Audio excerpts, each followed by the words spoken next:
yang beliau ucapkan ya baik, bagus. Saya menghargai itu. Saya pikir ini. Kemudian soal koalisi, Bung Anies apakah masuk Nasdem apa enggak? Ada yang tanya ini? Terserah. Masa kita bilang jangan masuk Nasdem? Atau kita bilang sebaiknya harus masuk Nasdem? Dua-dua nggak ada. Anies Baswedan memang telah resmi diusung Partai Nasdem, sekaligus diberikan otoritas penuh untuk memilih calon wakil presiden guna mendampinginya di Pilpres tahun 2024 mendatang. Namun sayang, ternyata otoritas tersebut semu belaka, lantaran otoritas yang diberikan Ketua Umum Partai Nasdem, Surya Paloh, nyatanya tanpa disertai bargaining politik yang memadai.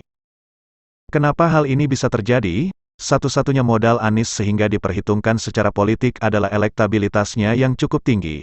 Namun, hal tersebut tak disertai nilai tawar lebih.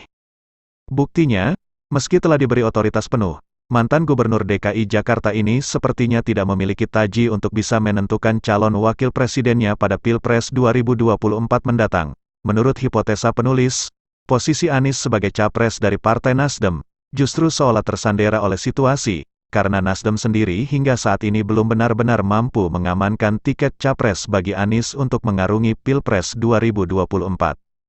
Dengan hanya mengantongi 9% suara, Nasdem sudah barang tentu harus mencari mitra koalisi partai politik lain guna benar-benar mampu memastikan pencalonan Anies. Tapi, masalahnya PKS dan Demokrat yang selama ini santer diisukan bakal merapat ke Partai Nasdem, hingga saat ini belum juga mengambil sikap yang jelas.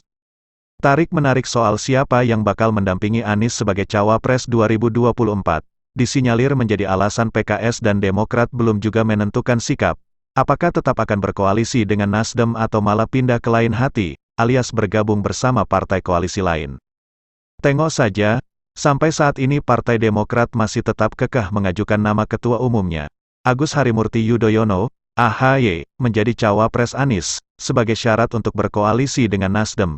Di sisi lain, PKS juga tampaknya tak mau kalah. Mereka juga ngotot menyodorkan nama mantan Gubernur Jawa Barat, Ahmad Heriawan untuk mendampingi Anies sebagai cawapres 2024.